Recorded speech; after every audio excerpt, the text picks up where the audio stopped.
పశ్చిమ బెంగాల్లో తీవ్ర ఉద్రిక్తత కొనసాగుతోంది. ఆర్మీ కేంద్ర బలగాలను రంగంలోకి దింపినప్పటికీ పరిస్థితి అదుపులోకి రావడం లేదు.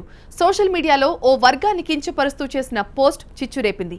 ఈ వ్యవహారం సీఎం మమత, గవర్నర్ త్రిపాఠీల మధ్య మాటల యుద్ధానికి తెరతీసింది. బదూరియాలో తాజాగా చెలరేగిన అల్లర్లలో పోలీసు వాహనాలకి నిప్పు పెట్టారు. రోడ్లపై మంటలు పెడుతూ పోలీసులపై ఆందోళనకారులు రెచ్చిపోయారు.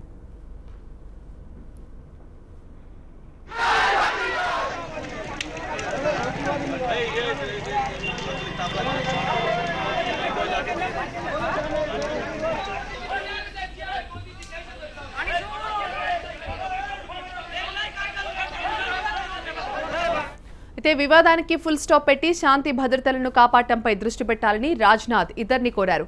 సమస్యాత్మకంగా ఉన్న ప్రాంతాల్లో కేంద్ర బలగాలతో పాటు సైన్యాన్ని కూడా మోహరించారు. అల్లరి మూకలను ఉక్కుపాదంతో అణిచివేయాలని కేంద్రం ఆదేశాలు జారీ చేసింది.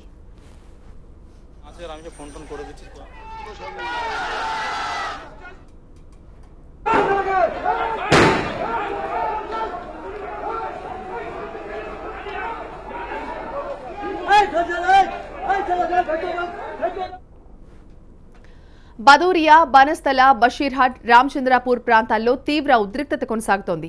స్కూళ్లు, ప్రభుత్వ కార్యాలయాలు మూతపడ్డాయి. సమస్యాత్మక ప్రాంతాల్లో సైన్యం ఫ్లాగ్ మార్చ్ నిర్వహించింది. రైళ్ల రాకపోకలను కూడా నిలిపివేశారు. చాలా ప్రాంతాల్లో కర్ఫ్యూ వాతావరణం కనిపిస్తోంది.